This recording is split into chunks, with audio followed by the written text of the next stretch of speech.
नमस्कार मित्रांनो, लपंडाव या मालिकेच्या 26 डिसेंबरच्या भागात आपण पाहणार आहोत. मीनाक्षी त्या ठिकाणी चाळीत आलेली असते. तर त्यावेळी आता सखी तिला म्हणत असते, तू केलंस हे सगळं?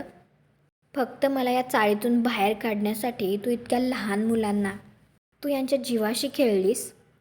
लाज वाटली पाहिजे काकू, तुला लाज वाटली पाहिजे. तर चाळीतील बाया म्हणत असतात, हिला तर पोलिसांच्या ताब्यातच दिलं पाहिजे.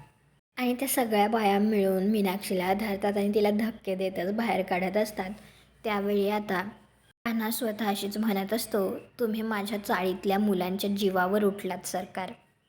त्यामुळे तुमची आणि माझी लढाई आता पर्सनल झाली आहे.